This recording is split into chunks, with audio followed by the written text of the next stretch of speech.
오늘은 박지원의 허생전을 같이 공부하도록 하겠습니다. 허생전은요, 서사극 중의 하나인 소설이고요. 네, 보시면 이게 한문으로 쓰여진 단편 소설이에요. 그래서 한글 소설이 아니라 한문 소설이라는 거 기억하셔야 되고, 비판적이고 풍자적인데 이 시대적 배경을 보면은 명나라가 망하고 지금 청나라가 세상의 킹 오브 더 킹이 됐던 그 조선 후기 상황이에요. 거기에서 그 연암 박지원 선생은 지금 허생의 입을 빌어서 자신의 가치관을 제시하고 있다라는 거. 자, 그런데 조선 후기의 상황은 실제 실용적인 학문을 하는 것이 아니라 실리를 추구하는 게 아니라 형식적인 것을 추구하는 그 양반들의 그러한 것들을 허례허식이라고 하는데 예법만 추구하고 격식만 추구한다라 그래서 허례허식이라고 해요. 이런 것들을 굉장히 비판하고 있다라는 거. 그래서 비판적이고 풍자적이다라고 하면은 맞고, 시점은 전지적 작가 시점이에요. 지금 허생은이라고 나와 있죠. 1인칭과 3인칭의 차이가, 1인칭은 소설에서 나나 우리라는 말이 있어서 우리 안엔 내가 포함되어 있으니까 그 사람들이 나나 우리가 내 얘기하는 반면, 3인칭은 소설 밖에서 서술자가 이렇게 등장인물을 얘기하는 거라고 기억하시면 돼요. 그래서 시점은 전지적 작가 시점인 거. 시간적, 공간적 배경이 구체적으로 제시되어 있어서 마치 진짜 살아가는 인물 같아요. 조선 효종 때 17세기 중반에 국내에 서울, 안성, 제주, 변산반도들을 진짜 돌아다녀요. 왜? 허생이요. 또 국외 빈성과 장기도에도 가고, 허생이라는 제목이 허생전인데, 허생이라는 선비의 비범이 뭐냐면은요, 비가 아니다, 평범하지 않은 재주와 기이한 행적에 대해서. 주제, 지배층 양반의 사대부의 무능과 허위의식. 그러니까 예를 들면 실제 예를 들면 이걸 뭐라 그래야 되나, 허위의식이 뭐냐면은 그래, 예를 들면은 카푸어? 현대로 얘기하면 카푸어. 이런 것들에 대해서 비판하고 있고, 새로운 삶의 각성이라는 것은 깨닫는 거, 실천을 촉구하고 있고요. 그래서 비범한 식견과 그러니까 다른 사람이 알지 못하는데 이 사람 먼 일까지 내다보고 있어. 비범한 식견과 능력을 지닌 스마트한 허생이라는 인물의 행적을 중심으로 돌아다니는 거, 말하는 거를 중심으로 이야기가 전개되고 있고, 실학사상을 바탕으로 당대 조선사회의 폐단을 비판하고 있고요. 빈섬이라는 새로운 공간을 통해 이 상황의 모습을 제시하고 있어. 자, 그러면은 얘가 소설이니까 위기, 발단, 전개, 위기, 절정, 결말인데, 아내의 질책을 받고 허생이 집을 나갑니다. 왜냐하면 허생은 돈을 벌지 않고 책만 읽었거든요. 그리고 허생이 사재기를 해버려. 어떠한 물건만 다 사버린다는 얘기죠. 그래서 돈을 벌어요. 그리고 빈섬에서 이상국 건설 시험을 해. 허생이 조선시대 때 그때 대장이었던 이완대장에게 시사삼책, 조선이 성공할 수 있는 방법, 이런 것들을 제시하나 하나도 받아들이지 않아요. 그래서 허생이 이완대장을 크게 꾸짖는데 허생은 이완대장한테 반발하고 이완대장은 허생에게 존대를 해요. 그리고 마지막에 허생이 띠리리리 종적을 감추는 걸로 이 소설이 끝납니다. 길지만 조금 더 힘내서 같이 해봐요. 허생은 묵적동에 사는 거 구체적으로 제시. 묵적동에서 곧장 남산 아래로 이르는 우물이 있고, 우물가에는 오래된 살구나무가 서 있었는데, 살구나무를 향해서 살인문이 열려 있고 몇 칸 안 되는 초가집은 비바람도 제대로 가리지 못했다. 즉 허생은 뭐다? 더럽게 가난하다. 그러나 허생은 독서를 좋아하고 그 아내가 삭바느질을 하여 바느질을 하여서 겨우 입에 풀칠을 하고 살았다. 하루 중 아내가 배가 몹시 고파서 눈물을 흘리며 임자는 허생은 평생 과거에 응시하지도 않으면서 책을 읽어서 무엇하려고 그러시오? 아내가 지금 화가 났어요. 진짜 화났어. 나 지금 화났단 말이야. 하니 허생이 웃으며 말했다. 내가 책을 읽는 것이 아직 미숙해서 그렇다오. 나 완전하지 않았소. 그렇다면 장인바치기 뭐냐면은 뭐 물건 만드는 사람이에요. 장인바치 일이라도 배우지 그러세요. 그러니까 당신 가장이잖아. 먹고 살려고 노력하란 말이야. 하는 거죠. 장인바치 일은 본리 배우지 못했으니 어찌하란 말인가. 나 그거 배운 적 없어. 나 못해. 라는 거죠. 그럼 장사가 있지 않습니까? 그렇죠. 지금 허생은 조선에는 사농공상이 있어요. 사가 선비고요. 농이 농부고 공이 뭐냐면은 그러니까 수공업자들 뭐 만드는 거, 상이 이게 뭐 물건 같은 거 파는 사람이거든요. 그러니까 작가가 지금 말하고자 하는 바가 뭐냐면은 허생은 지금 사농공상 중에서 무엇에 대해서 하죠? 사 역할을 하고 평생 가족을 부양하지 않으면서 책만 읽죠. 그랬더니 누가 허생의 와이프가 지금 아니 책? 그러면 장인바치 일, 사농공, 수공업자라도 하세요. 그럼 장사, 사농공, 농부, 땅이 없어 못 지으면 물건이라도 파세요. 라고 지금 작가가 허생의 처의 입을 빌려서 필요 없어. 식구들 굶어 죽잖아. 선비의 역할은 평생 책이나 읽으면서 얘 필요 없다고. 수공업자나 물건 파는 장사치라도 대봐 라고 하면서 여기도 나와 있어요. 무능한 선비보다도 허생보다도 유능한 장인바치나 장사치가 훨씬 더 낫다는 아내의 생각. 왜? 선비가 결과적으로 현실에서 할 수 있는 건 아무것도 없잖아요. 그쵸? 그 다음에 여기 첫머리의 배경모사는 어떤 기능을 하는가? 자, 볼게요. 살림이 매우 가난한 것 알 수 있죠. 허생이 자기 집안을 돌보는데 무관심한 거. 나쁜 놈이야, 가장으로서. 남산 아래가 주로 남인 계통의 몰락한 선비들이 살고 있었다는 사실을 고려할 때 허생의 신분과 허생의 처지는 뭐다? 몰락한 거다. 별로 가난하다. 장사야 본시 미천이 드는 법인데 어쩌란 말인가. 그 아내가 벌컥 왈칵 화를 내고 버럭 소리를 질렀다. 밤낮으로 책을 읽더니 고작 배운 게 어찌하란 말인가? 라는 말뿐이요? 당신 현실 세계에서 해결할 수 있는 게 뭔데? 라고 하면서 작가가 역시나 아내의 입을 통해서 현실 문제를 해결하지 못한 사대부 양반들의 사농공상 중에서 사의 무능함을 빡큐 날리고 있죠. 장인바치 일도 못한다. 장사도 못한다면 어째서 도덕질은 왜 못하는 게요? 라고 아내가 화가 나서 막 따지는 거죠. 허생이 읽던 책을 덮고는 일어서면서 애석하도다. 내 본래 책 읽기를 10년을 기약했더니 이제 7년 만에 그만 접어야 하다니 하고 문을 나서서 가버렸다. 허생은 평소에 알고 지내는 사람도 없고 해서 곧바로 번화한 운종가로 나가 시장 사람들에게 물었다. 그러니까 뭐 거리로 나가서 한양에서 누가 가장 큰 부자입니까? 변씨라고 말해주는 사람이 있어서 허생은 드디어 그 집을 찾아갔다. 허생은 변씨를 만나 길게 읍을 하고는 결과적으로 인사를 했다는 얘기죠. 내가 집이 가난하여 조그마한 것을 시험해 보려는 것이 있으니 그대에게 조금만 만금을 빌까하오 라고 했어요.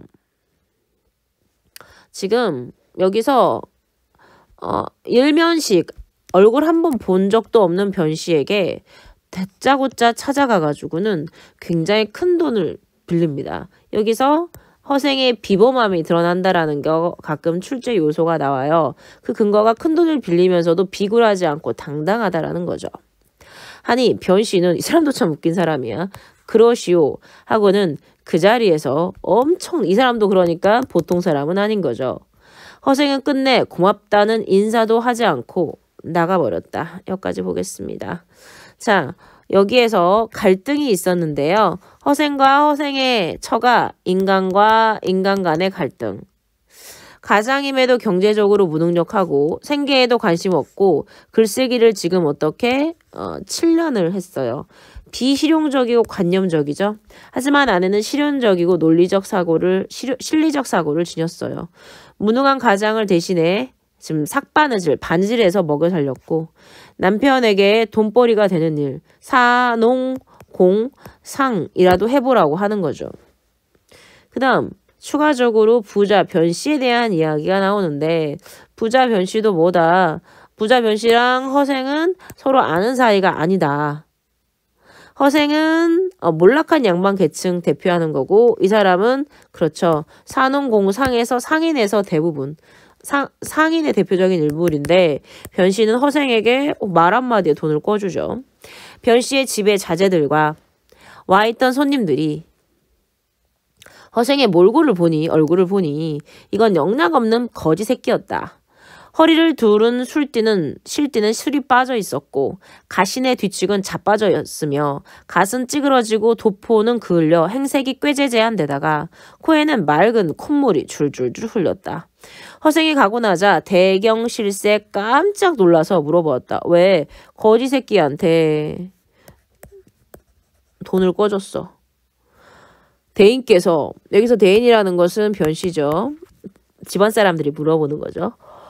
대인께서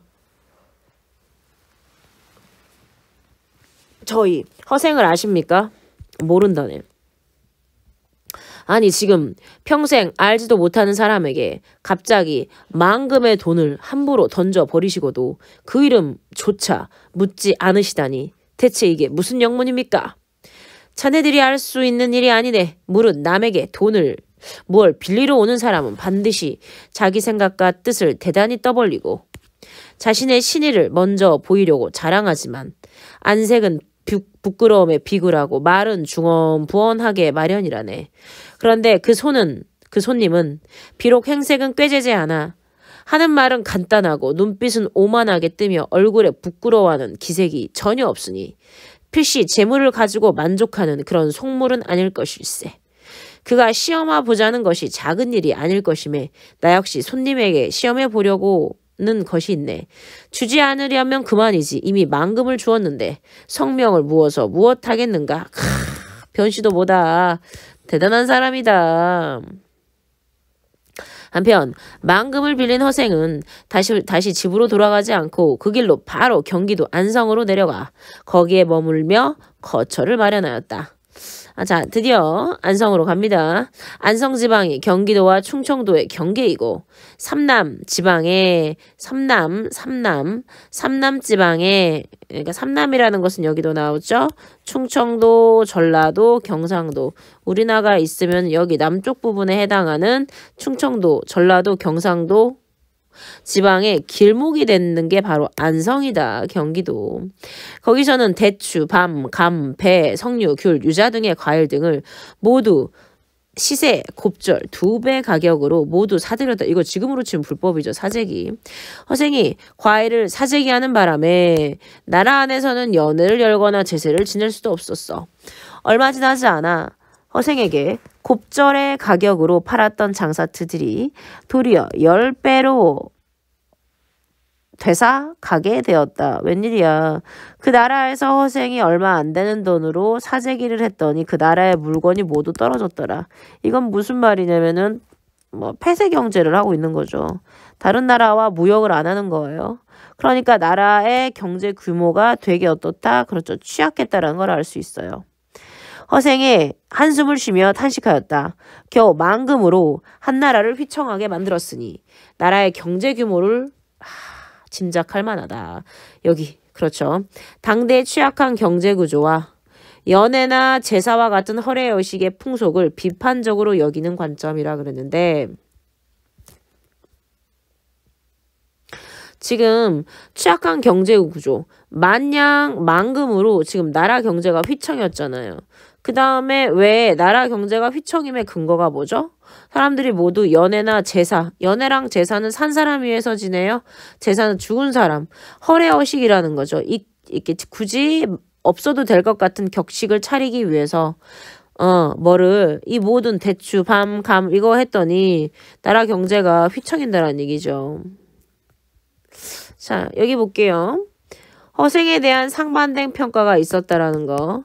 이 사람들은 자제들과 손님들은 겉모습, 네, 변씨는 내면을 볼 수 있는 인물이라는 거 기억하시면 되고. 자, 허생의 상행위에 대한 현실 비판. 상행위에 대해서 했네요. 과일을 도점에 과일값이 뛰어올라 무려 몇 배를 주고 과일 장사들이 10배를 주고 허생에서 다시 팔았던 거를 다시 어떻게 되살았죠. 추가로 또 나와요. 말총을 독점하면 이런 거 있잖아. 이런 걸 못 만들거든요. 만건가시 끼어 머리를 싸매지 못해. 현실 비판. 만냥으로 나라의 경제가 뒤울릴 정도로 작은 경제 규모와 취약한 유통 구조를 비판한다는 거. 값이 아무리 많이 올라도 과일, 말총을 사들일 정도로 제사나 의관 등의 예법이 집착하고 허례허식에 빠져있다를 비판한 거. 안 지내면 되잖아. 비싸면. 그치. 그런데도 굳이 지내고 목숨처럼 여겼다라는 얘기죠. 허생은 다시 칼, 호미, 배, 명주, 솜을 사가지고 제주도로 들어가서 그곳에 말총을 다 거들어들였다. 2차 사직입니다. 몇 해가 지나면 나라 사람들이 머리를 싸매지 못할 것이다. 과연 얼마간 있다가 또 만건값이 10배로 치솟았다. 아, 진짜 취약한 경제구조. 허생이 늙은 뱃사공을 찾아서 물었어. 바다 밖에 사람이 살만한 빈섬이 있던가. 그렇죠. 빈섬 나오죠. 있습지요. 언젠가 태풍에 표류하여 곧장 서쪽으로 하루 이틀 사흘을 가서 사흘이 3일이에요. 한밤중에 어떤 빈섬에 닿았습니다. 따져보니까 중국의 사문과 일본의 장기도의 중간쯤 될 것입니다. 꽃나무가 절로 피며 과일이 절로 익어있고 사슴들이 떼를 지어 다니고 물고기는 사람들을 봐도 놀라질 않았습지요. 명당이다. 빈섬은 허생이 크게 기뻐하며 자네가 나를 그곳으로 데려다 준다면 부귀를 함께 누리게 해줌세. 하니 사공이 그 말을 따르기로 했다. 드디어 바람을 타고 동남 방향으로 가서 섬에 들어가게 되었다. 허생은 섬의 높은 곳에 올라가서 사방을 둘러보고는 그만 실망하며 탄식했다. 땅이 고작 천리가 못 되니 무슨 일을 할 수 있겠는가. 땅은 기름지고 샘물은 달콤하여 그저 돈 많은 늙은이는 될 수 있겠구먼 이라고 나와 있어요. 자, 빈섬에 도착한 허생이 지금 탄식을 하는데 허생이 이상향을 만들고자 하는 공간이었는데 너무 사이즈가 어떻게 작아. 그래서 자기가 할 수 있는 건 뭐다? 돈 많은 늙은이.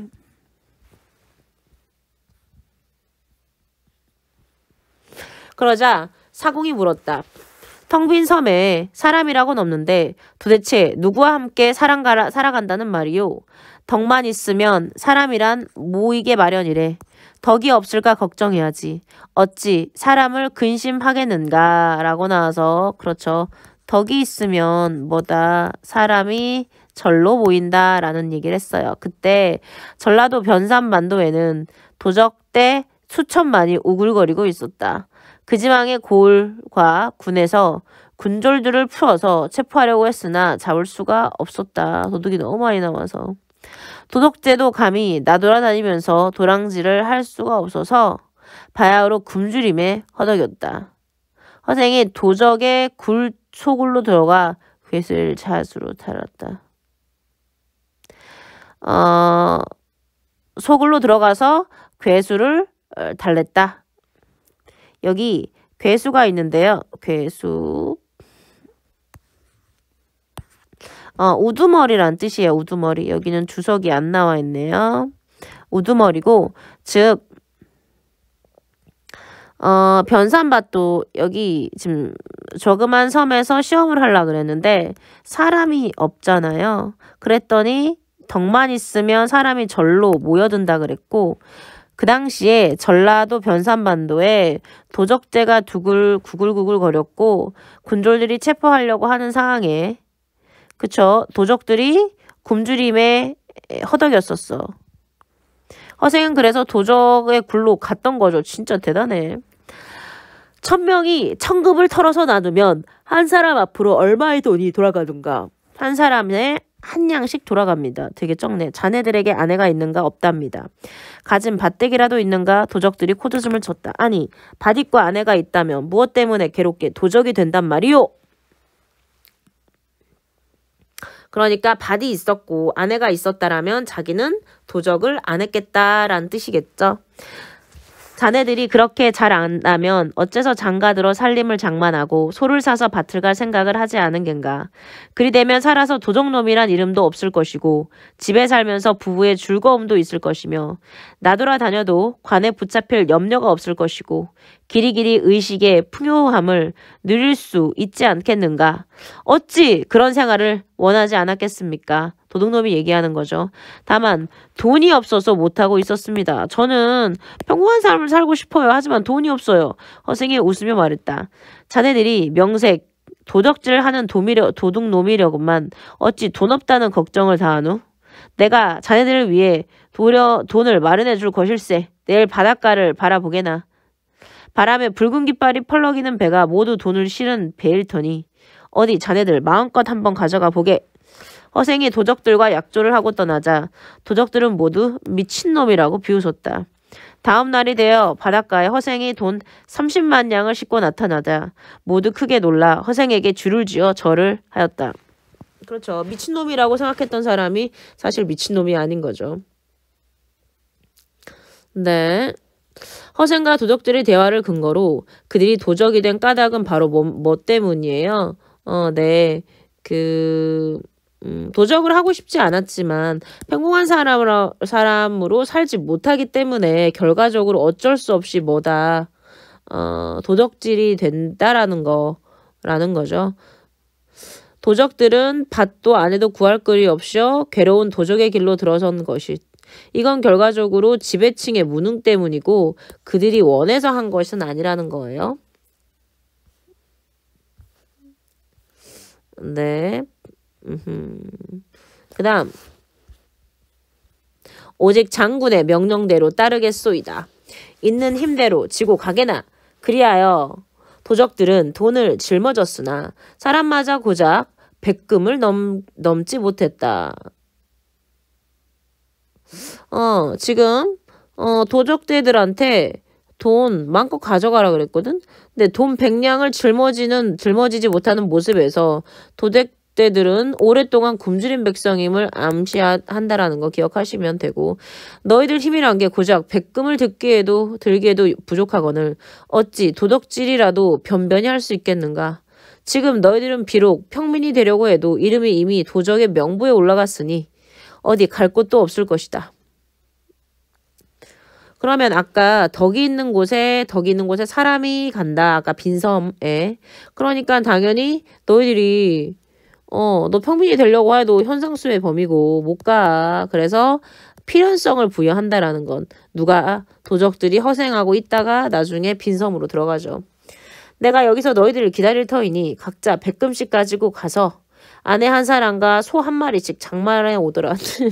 이게 쉽냐고. 그러나 한번 볼까요?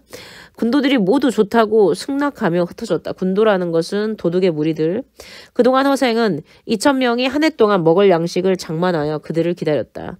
도적들이 기한한 날짜에 모두 도착해 뒤에 처진 사람이 하나도 없었다. 드디어 모두 배에 싣고 빈섬으로 들어갔다. 허생이 도적을 모두 쓸어가자 나라 안에는 도적 걱정이 없어졌다. 아이 뭐야. 이 사람 관리도 아니잖아. 그쵸? 허생은 영운이죠. 그러면서 지배층의 무능을 비판하죠. 도적은 원해서 도적이 된 게 아니야. 그런데도 불구하고 도적은 나라의 골칫거리가 됐는데 허생이 한 방에 해결해줬고 그는 곧 허생의 영웅을 강조하며 지배층의 무능을 비판하는 거죠. 한편 섬으로 들어간 허생과 도적들은 나무를 찍어서 집을 짓고 대나무를 엮어서 울타리를 만들었다. 땅 기운이 온전하다 보니 온갖 곡식이 심는 대로 크고 무성하게 자라고 김을 메고 풀을 메고 쟁기질을 하지 않아도 한 줄기에 9이삭이 달렸다. 헐. 3년 먹을 양식을 비축해 두고도 나머지는 모두 배에 싣고 가서 장기도로 가서 팔았다. 무역했다는 거죠. 장기도는 일본에 속한 고을로 31만 호가 되는 큰 지방인데 바야흐로 큰 기근이 가뭄이 들어 있었다. 그리하여 굶주린 백성들을 준율하고 구하고 100만 양을 얻게 되었대. 허생이 탄식하면서 이제야 나의 자그마한 시험을 마치게 되었구나 하고는 남녀 2,000명을 모아놓고 명을 내렸다. 내가 처음 너희들과 이 섬에 들어올 때의 계획으로는 먼저 너희들을 풍부하게 만들어 놓은 다음에 문자를 만들고 의관제도를 새로이 제정하려고 하였느니라. 그런데 여기 땅이 좁고 내 덕이 얇으니 나는 이제 여기를 떠내려 한다. 아이들이 태어나 숟가락을 잡게 되면 오른손으로 잡도록 가르치고 하루라도 나이가 많은 사람이 먼저 먹도록 양보하게 하라. 그리고는 다른 배를 모두 불살라 버려. 지금 빈섬에 원래 계획을 세울 때 배분리 한 다음에 문자 만들고 그 다음에 의관제도 한다라는 거죠. 그런데 어라? 간단하게 야 그런 거 필요 없고 오른손 나이 많은 사람 양보하고 잠시만요. 빈섬에서 실현한 이상향의 모습 볼게요. 농사 졌어요. 왜냐면 소 가져갔거든요. 그 다음에 이득 본 걸로 뭐를 했어요? 교역을 했어요.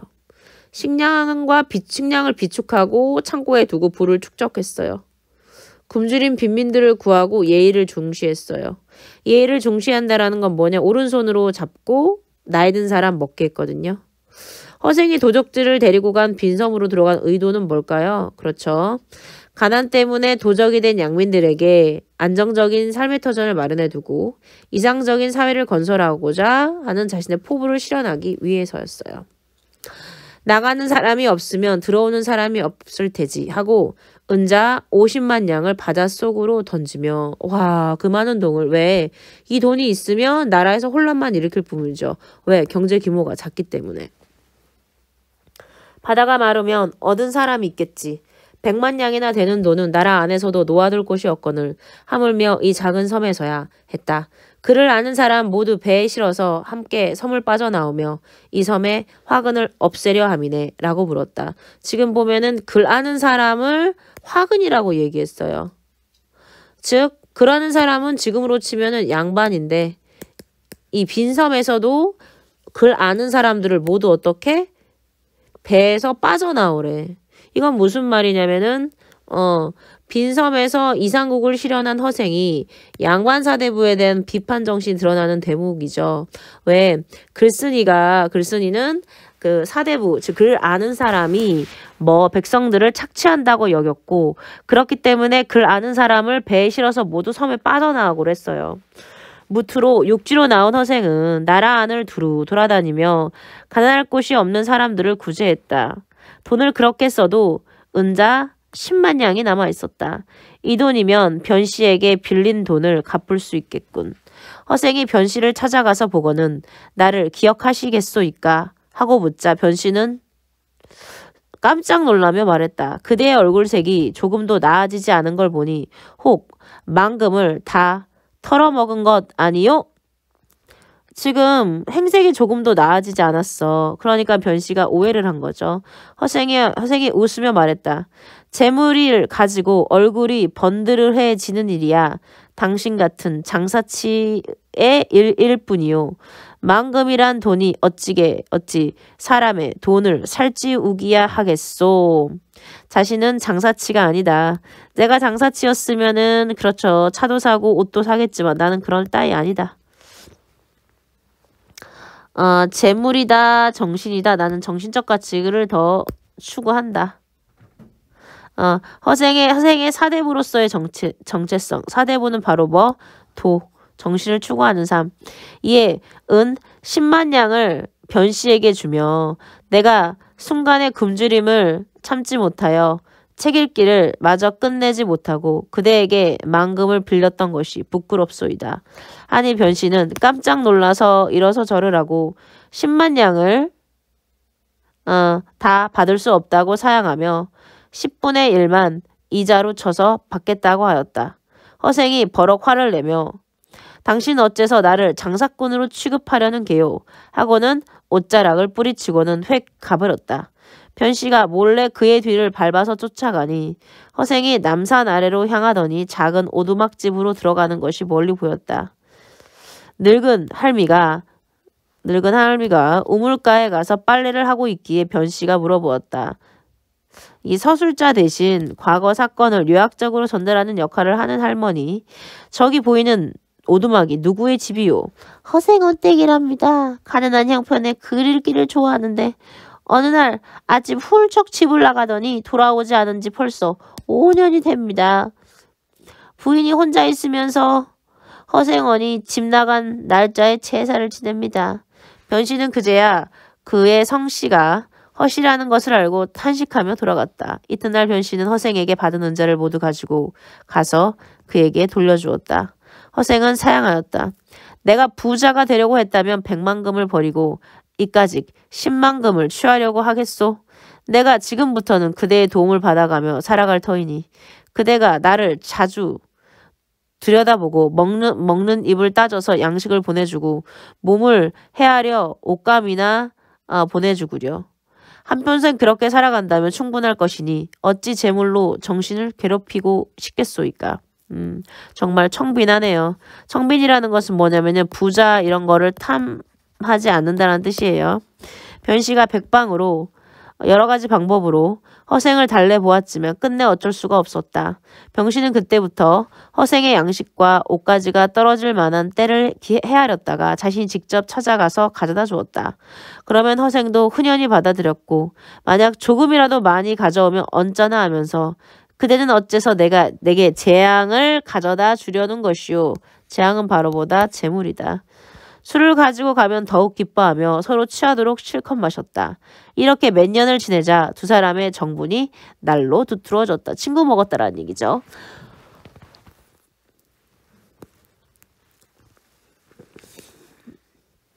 어느 날 변씨가 조용한 틈을 타서 어떻게 5년 만에 100만금을 벌어들였는지 물어보았다.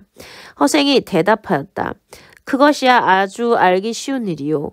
조선이란 나라는 배가 외국으로 통하지 못하고 수레가 나라 안을 다니지 못하기 때문에 모든 물품이 이 안에서 생산되고 이 안에서 소비됩니다. 그러니까 폐쇄 경제다. 대저 천금이란 돈은 작은 돈이므로 물건을 모두 사들일 수 없지만 그러나 이를 10로 쪼개면 100금이 10개가 되어서 10가지 물건이야 충분히 살 수 있겠지요. 물건의 단위가 가벼우면 굴리기 쉽기 때문에 설령 한 가지 물건이 미친다 하더라도 나머지 9개의 물건으로 재미를 볼 수 있답니다.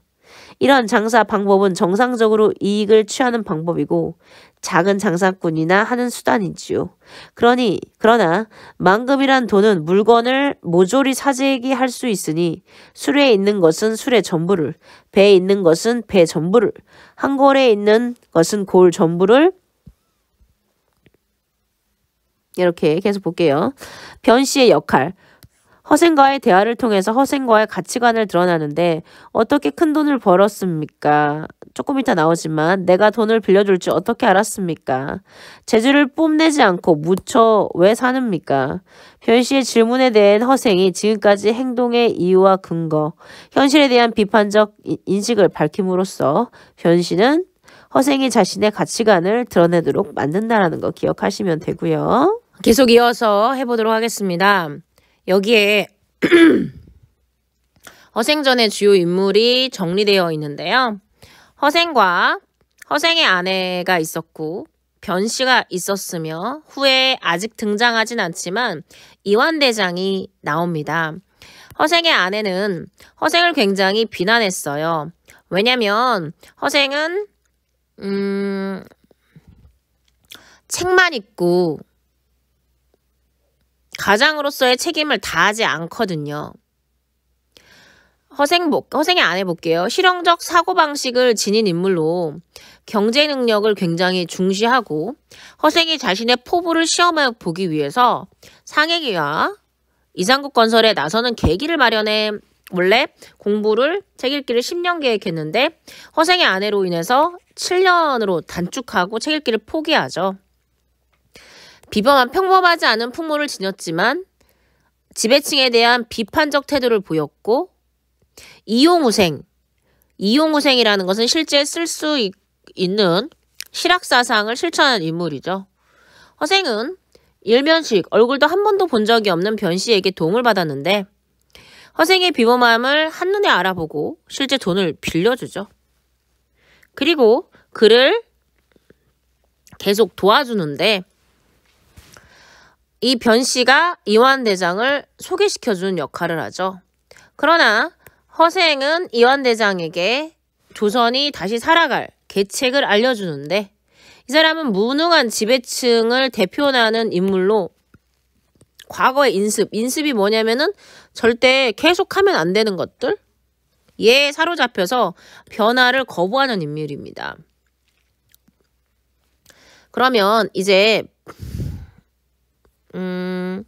허생과 이완대장의 입장 차이를 기억하셔야 되는 게 이거 조금 이따가 좀 볼게요. 조금 이따 여기 파트 할 때 허생과 그래서 이완대장이 조금 이따가 그 대립한다라는 거 기억하셔야 해요. 자, 그러면은 우리가 본문에 했던 거 계속 합시다.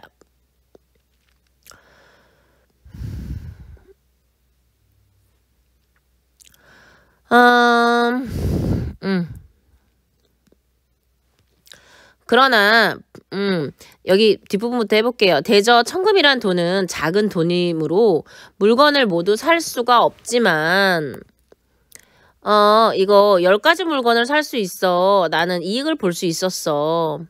이런 장사 방법은 정상적으로 이익을 취하는 방법이고 작은 장사꾼이나 하는 수단이지야. 그러나 만금이라는 돈은 사재기 할 수 있었다. 모든 돈을 술에 있는 술의 전부를 배에 있는 배 전부를 한 거울에 있는 거울 전부를 마치 촘촘한 그물로 모두 훑어내는 것처럼 싹쓸이 할 수 있었어. 뭇에서 생산되는 뭇 육지에서 물건 중에서 한 가지를 몰래 사재기하고 바다의 10,000가지 어족 중에서 한 가지를 슬며시 사재기하고 약재 10,000가지 중에서 하나를 몰래 독점하면 그 한 가지 물건이 남몰래 잠겨있는 동안에 모두 장사치의 물건이 말라버리게 되지요. 이런 사재기 방법은 인민을 해치는 길이 될 것이니 후세에 당국자들이 만약 내가 써먹었던 이런 사재기를 한다면 반드시 나라가 병들고 말 거야. 그대는 처음에 내가 돈을 꾸어줄 것을 어떻게 알고서 나를 찾아와서 돈을 빌리려고 했던 겁니까? 꼭 그대만 내게 돈을 빌려줄 뿐만 아니라 만금을 가진 사람이라면 누구라도 모두 빌려주었을 것이오. 나 스스로 생각해보아도 요량해보아도 내 재주가 100만금이란 거금을 벌어들기에는 부족합니다. 그러나 되고 안 되고는 하늘에 달린 것이다. 운명론적 세계관을 알 수 있고요. 난들 어찌 미리 알 수 있었겠습니까? 몰랐어요. 그러므로 나를 능히 활용하는 사람은 복이 있는 것이고 그 부자를 더 큰 부자로 만드는 것은 하늘이 명하는 것이지요. 그러니 돈을 빌려주지 않을 수 있겠습니까? 자, 허생의 운명론적 사고방식에 대해서 알 수 있고요. 큰 돈을 벌 수 있었던 것은 바로 뭐다. 여기 자신의 재주는 나 스스로 요량해보아도 내가 생각해보아도 헤아릴양 내 재주가 100만금이라는 거금을 벌어들이기에는 부족하고 결국 운명론적 하늘의 뜻이다. 만금을 얻고 나서는 그 사람의 복에 의지해서 장사를 했기 때문에 하는 일마다 성공을 했던 겁니다. 만약 내가 내 돈을 가지고 사사로이 뭔가를 하려고 했다면 그 성패는 역시 알 수 없었겠지요. 시방 지금 사대부들이 남한산성에서 오랑캐에게 당했던 치욕 이건 뭐예요? 네, 병자호란이죠.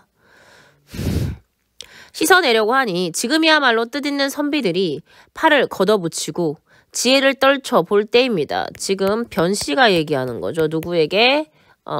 허생에게. 당신은 그런 재주를 가지고 어찌 괴롭게 어둠에 파묻혀서 일생을 마치려고 합니까?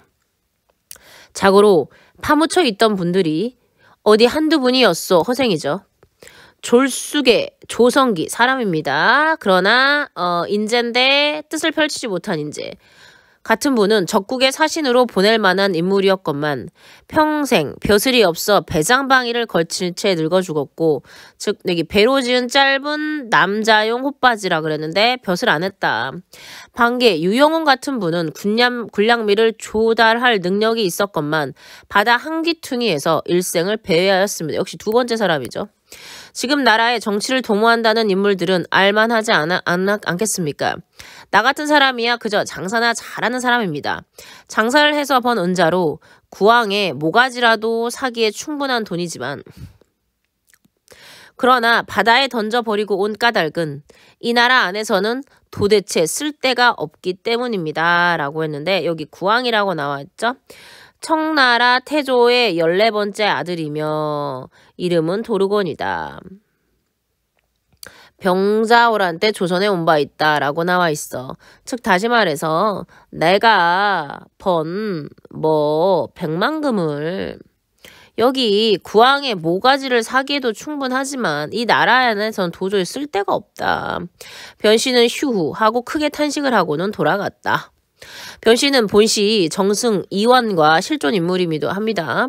이완과 각별하게 지내는 사이였다. 친했어. 이공은 당시 어연청, 이공이라는 말은 이완대장이라는 말 똑같은 말이에요. 당시 어영청 대장으로 있었는데, 즉 어영청 대장이 이공이고 이공이 이완이야. 언젠가 변씨와 이야기를 하다가 지금 여항이나 일반 민가에서 혹 쓸만한 재주가 있어 대사를 큰 일을 함께 동화할 만한 인물이 있는가를 물은 적이 있다. 여기 보시면 여항에 나와 있죠. 백성 살림잡이 많이 모여있는 곳, 그냥 여항이나 일반 민가에서, 그러니까 세상 사람 중에서 이런 뜻이야. 변씨가 허생에 이야기를 하였디. 이공은 이완대장은 깜짝 놀라면서 말했어. 기이한 일이로세.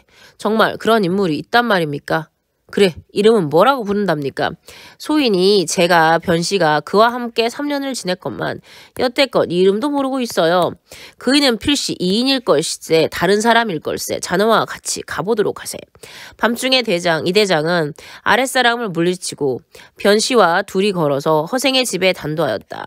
변씨는 이공을 문 밖에서 기다리게 하고 혼자 들어가서 허생을 만나 보고 이곳에 찾아온 이유를 이야기했다. 허생은 짐짓 못 들은 척하며 그만 자네가 차고 온 술병이나 이리 풀어놓으시게 하고는 서로 즐겁게 마셨다. 변씨는 이공을 밖에서 기다리게 해놓은 것이 민망하여 여러 차례 말을 꺼내 보았으나 허생은 대꾸도 하지 않았다. 밤이 깊어지자 허생이 말했다. 손님을 불러도 되겠소. 이 대장이 방에 들어왔으나 허생은 편안하게 앉아서 일어나지도 않았다. 허생의 무례한 태도, 이완대장을 시험해 보기 위한 태도였어요. 자, 여기까지 볼게요. 말로는 북벌론을 주장하면서 그 주장을 실천하는 데 필요한 인재의 등용이라는 것은 인재를 뽑는 거에는 힘쓰지 않은 무능하고 모순된 인물이라고 비판하고 있다. 네, 맞아요.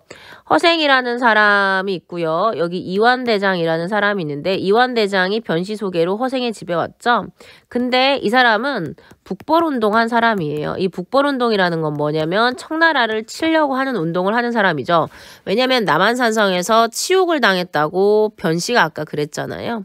그런데 실제 이와 관련해서 실질적인 일은 하나도 안 한다라는 거.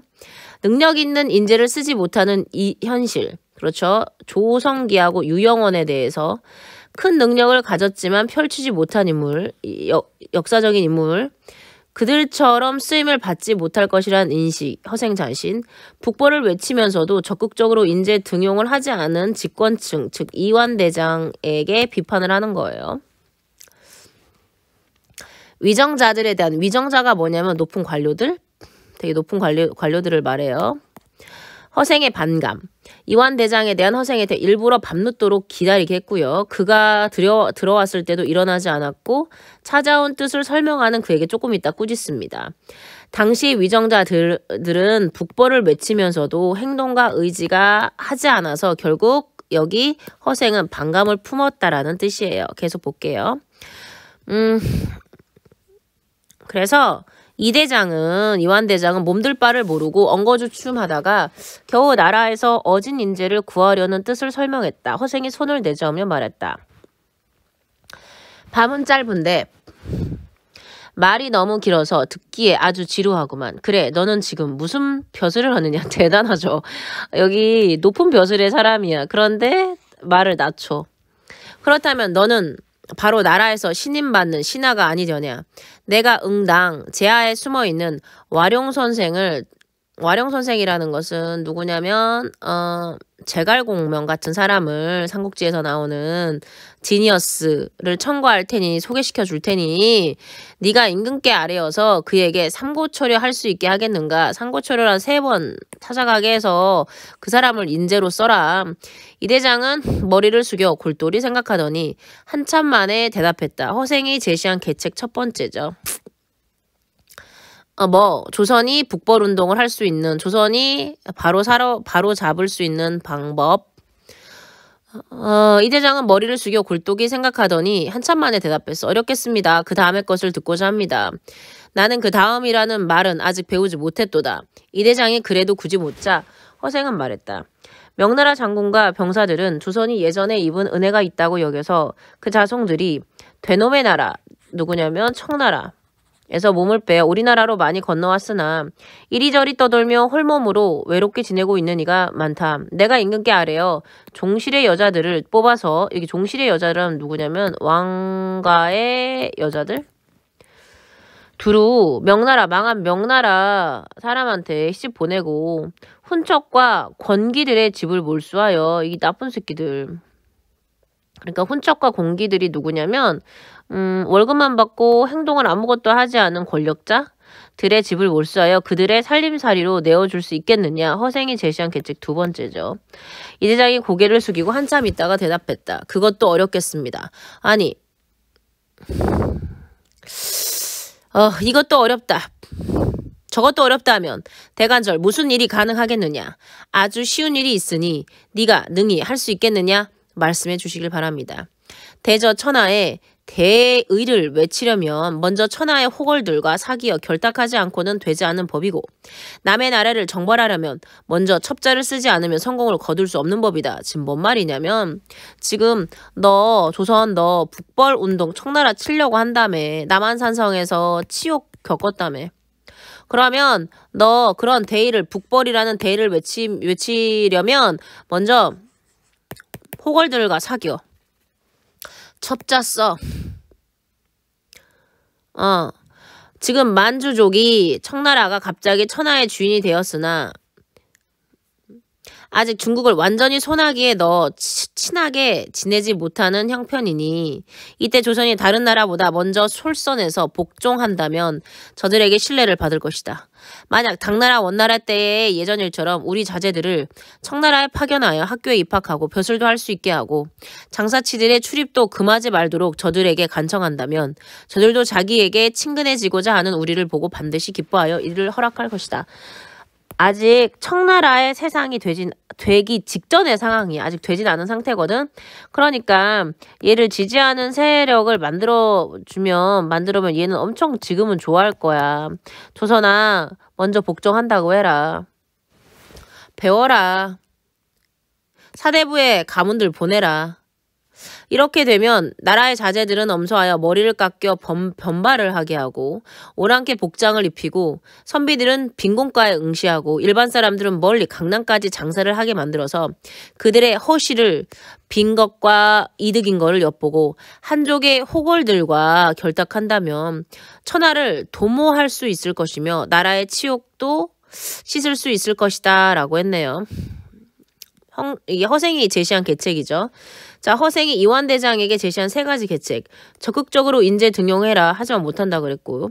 명나라 후손들을 후대하라 그랬어. 후하게 대하라 그랬어. 심지어 왕실 여자들한테 시집 보내고 우리나라에 즉 나쁜 벼슬을 한 사람들, 벼슬을 했는데 월급만 받고 쓸모가 없는 사람들 집 빼앗가지고 이 사람들한테 집 주라 그랬고, 청나라와 교류하라고 하고 있죠.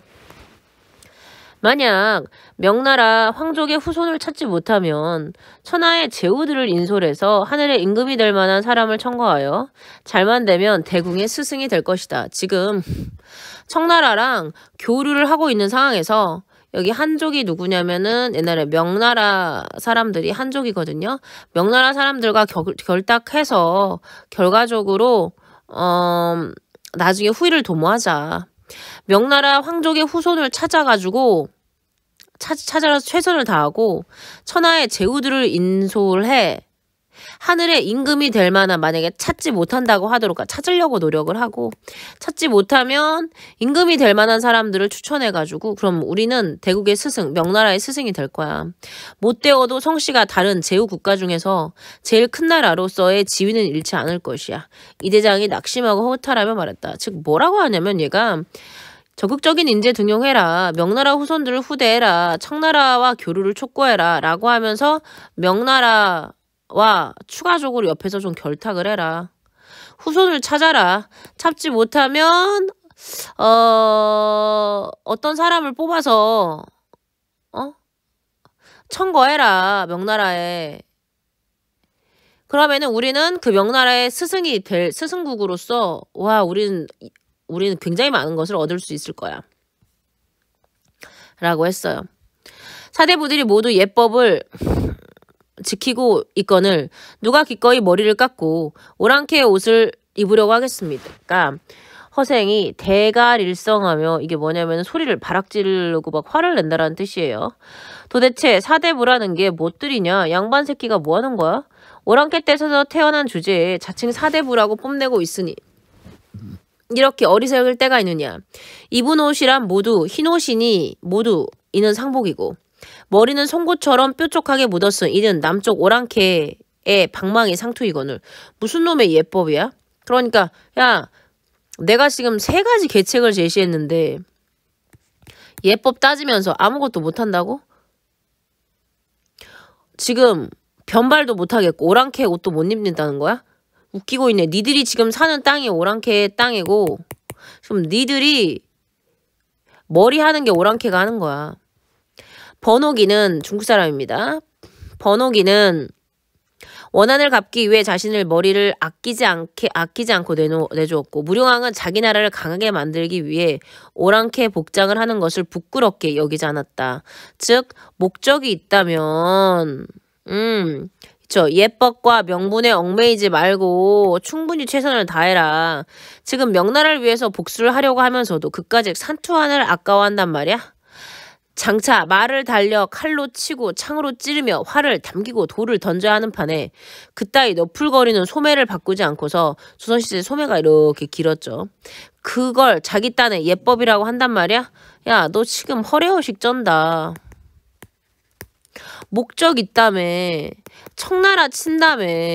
너 근데 그 상투가 고작 아까운 거야? 내가 처음에 너에게 3가지 계책을 알려주었거늘 도대체 너는 한 가지도 가능한 일이 없다고 하니 그러면서도 신임을 받는 신하라고 말할 수 있겠느냐? 그래, 신임받은 신하라는 게 고작 이런 것이냐? 이런 자는 목을 잘라야 옳을 것이다. 지금 화내는 거죠. 하고 좌우를 돌아보며 칼을 찾아서 찌르려고 하였다. 이때 이 대장은 깜짝 놀라서 일어나 뒷문으로 빠져나가 재빠르게 다가갔다. 이튿날 다시 찾아갔더니 집은 텅 비어 있었고 허생은 간 곳이 없었다. 종적을 감춰버렸어요. 미완의 결말이죠. 볼게요. 번옥이랑 무룡왕이 있는데요. 이 사람은 목적을 이루기 위해서 번옥이는 머리를 깎았고요. 오랑캐 복장을 입었어요. 즉 기존의 예법과 명분에 얽매이지 않았던 그들 목적을 위해서. 하지만 사대부들은 그러지 못한다는 뜻이죠. 이 글은 미완의 결말 구조인데요. 미완의 결말 구조, 현실의 문제, 인물 간의 갈등이 해결되지 않은 채 주인공이 잠적하는 결말을 해서 실제 허생의 가치관이 굉장히 급진적, 즉 진취적이라는 거예요. 허생의 이인다운 풍무, 이인이 다른 사람, 여운을 남기고 독자들의 궁금증을 유발했다는 것. 허생이 큰 소리로 이완대장에게 막 소리 질렀어요. 왜 그랬을까요? 말로는 부국강병을 추구하고 북벌운동을 하려고 하지만 실제적으로 그런 노력을 아무것도 하지 않는다라는 모습에 허생은 화가 났다라는 거. 자, 여기까지 오늘 허생정 고생하셨습니다. 만에 대답했다. 허생이 제시한 계책 첫 번째죠. 조선이 북벌운동을 할 수 있는, 조선이 바로 잡을 수 있는 방법. 이 대장은 머리를 숙여 굴뚝이 생각하더니 한참 만에 대답했어. 어렵겠습니다. 그 다음의 것을 듣고자 합니다. 나는 그 다음이라는 말은 아직 배우지 못했도다.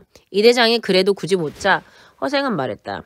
명나라 장군과 병사들은 조선이 예전에 입은 은혜가 있다고 여겨서 그 자손들이 되놈의 나라, 누구냐면 청나라, 에서 몸을 빼어 우리나라로 많이 건너왔으나 이리저리 떠돌며 홀몸으로 외롭게 지내고 있는 이가 많다. 내가 임금께 아뢰어 종실의 여자들을 뽑아서, 여기 종실의 여자들은 누구냐면 왕가의 여자들?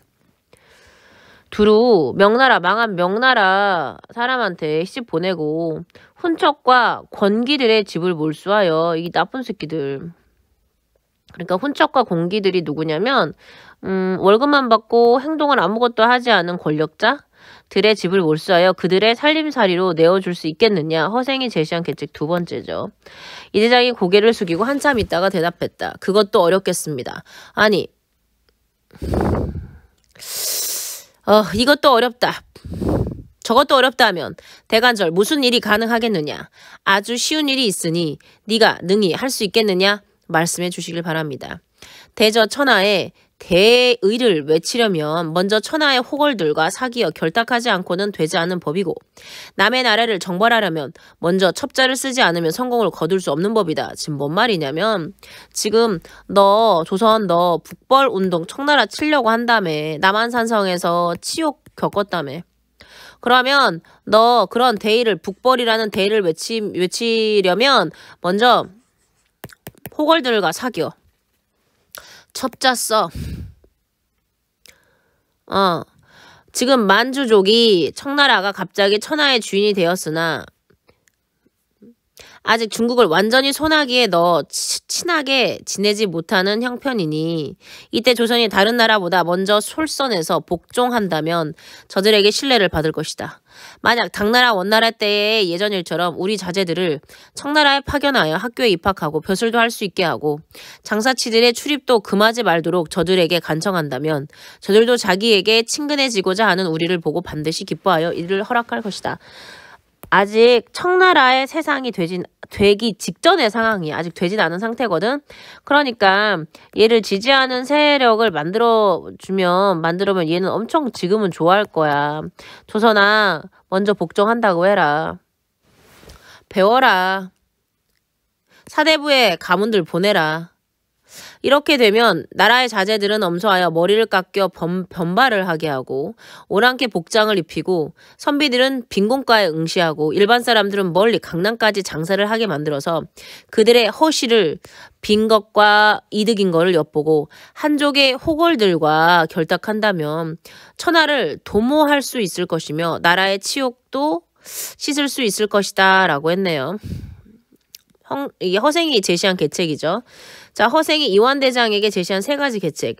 적극적으로 인재 등용해라. 하지만 못한다 그랬고, 명나라 후손들을 후대하라 그랬어. 후하게 대하라 그랬어. 심지어 왕실 여자들한테 시집 보내고 우리나라에 즉 나쁜 벼슬을 한 사람들, 벼슬을 했는데 월급만 받고 쓸모가 없는 사람들 집 빼앗가지고 이 사람들한테 집 주라 그랬고, 청나라와 교류하라고 하고 있죠. 만약 명나라 황족의 후손을 찾지 못하면 천하의 제후들을 인솔해서 하늘의 임금이 될 만한 사람을 청거하여 잘만 되면 대궁의 스승이 될 것이다. 지금 청나라랑 교류를 하고 있는 상황에서 여기 한족이 누구냐면은 옛날에 명나라 사람들이 한족이거든요. 명나라 사람들과 결탁해서 결과적으로 나중에 후위를 도모하자. 명나라 황족의 후손을 찾아가지고 찾아서 최선을 다하고 천하의 제후들을 인솔해 하늘에 임금이 될 만한 만약에 찾지 못한다고 하도록 찾으려고 노력을 하고 찾지 못하면 임금이 될 만한 사람들을 추천해가지고 그럼 우리는 대국의 스승, 명나라의 스승이 될 거야. 못 되어도 성씨가 다른 제후 국가 중에서 제일 큰 나라로서의 지위는 잃지 않을 것이야. 이 대장이 낙심하고 허탈하며 말했다. 즉 뭐라고 하냐면 얘가 적극적인 인재 등용해라. 명나라 후손들을 후대해라. 청나라와 교류를 촉구해라. 라고 하면서 명나라와 추가적으로 옆에서 좀 결탁을 해라. 후손을 찾아라. 찾지 못하면 어떤 사람을 뽑아서 청거해라. 명나라에. 그러면은 우리는 그 명나라의 스승이 될 스승국으로서 와 우리는 굉장히 많은 것을 얻을 수 있을 거야. 라고 했어요. 사대부들이 모두 예법을 지키고 있거늘 누가 기꺼이 머리를 깎고 오랑캐의 옷을 입으려고 하겠습니까? 그러니까 허생이 대갈일성하며 이게 뭐냐면 소리를 바락지르고 막 화를 낸다라는 뜻이에요. 도대체 사대부라는 게 뭣들이냐? 양반 새끼가 뭐 하는 거야? 오랑캐 떼에서 태어난 주제에 자칭 사대부라고 뽐내고 있으니 이렇게 어리석을 때가 있느냐. 입은 옷이란 모두 흰 옷이니 모두 이는 상복이고 머리는 송곳처럼 뾰족하게 묻었은 이는 남쪽 오랑캐의 방망이 상투이거늘. 무슨 놈의 예법이야? 그러니까 야 내가 지금 3가지 계책을 제시했는데 예법 따지면서 아무것도 못한다고? 지금 변발도 못하겠고 오랑캐 옷도 못 입는다는 거야?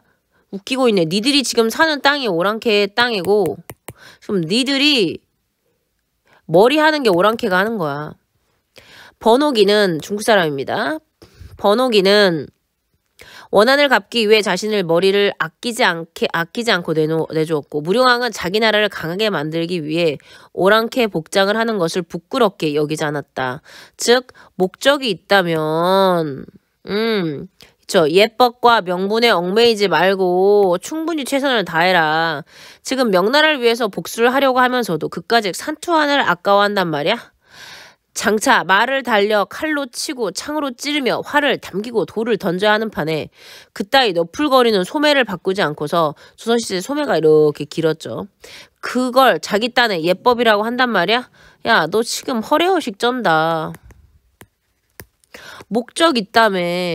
청나라 친다며. 너 근데 그 상투가 고작 아까운 거야? 내가 처음에 너에게 3가지 계책을 알려주었거늘 도대체 너는 한 가지도 가능한 일이 없다고 하니 그러면서도 신임을 받는 신하라고 말할 수 있겠느냐?